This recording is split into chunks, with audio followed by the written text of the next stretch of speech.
नबी सल्लल्लाहु अलैहि वसल्लम फरमाई मन अता अखाहु المسلم सोची خپل مسلمان روړ ته ورغه عائدن چې دا تپوس کوونکی بیمار پړسی ولا کولا مشا فی خرافه الجنه یا خرافه الجنه دیو د جنت میو پر اټولولو کې دی روان وي او راټولې دي حتا یجلس تر دې چکینی څو پورې چې کې ناستلې نه هغه پورې بداد سیله چې د جنت میوه راټولې دا خود تګ پوری دا خبره د چې د مریض فالزی فاذا جلس او به چل تکلکینی غمرت الرحمه به رحمت پټ کی دلرم فإن كان غدوة کچرت دې سبا ټیم کې تلو صلی علیه 70,000 ملک 70,000 ملائک د د پاره دعاګانې غوړي 70,000 ملائک دا معمولی خبره نه ده سار پټیم کې لاړ شي نو 70,000 ملائک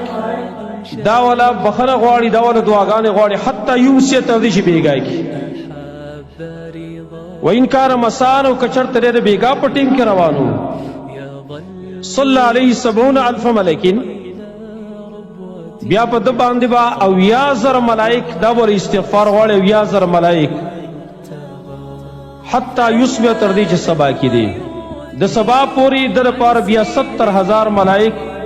دا بخره غواړي استغفار ولا غواړي او دعاګانې ولا غواړي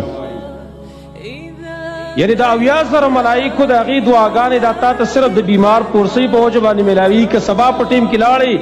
لږ ساعت نه د بیګا پورې به ستا لپاره 70,000 ملائک استغفار غواړي دعاګانې بل غواړي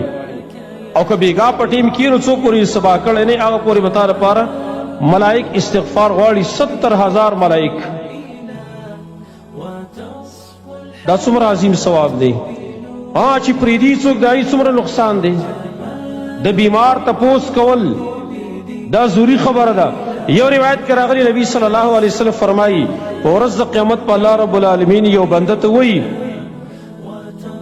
مرضت فلم تعودنی زه بیمار شوم تا زما تپوس ته وکړئ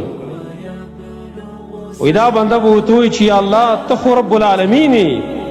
ته خو بیمارېږي نه ما څنګه ستا تپوس کړی وی وی الله به ورته وایي چې زما پلانې بنده بیمار شوی و نو که تا دا تپوس کړی وی زه به دې هلته موندلی وی یعنې دا تپوس کول داسې و لکه زما تپوس دا څومره اهم خبره ده څومره د یېرې خبره ده چې الله موږ ته وایي چې تا زما تپوس ته وکړی لہذا د بیمار تپوس کول ضروري خبره ده او ثواب پکې څومره ډېر زیات میلاوي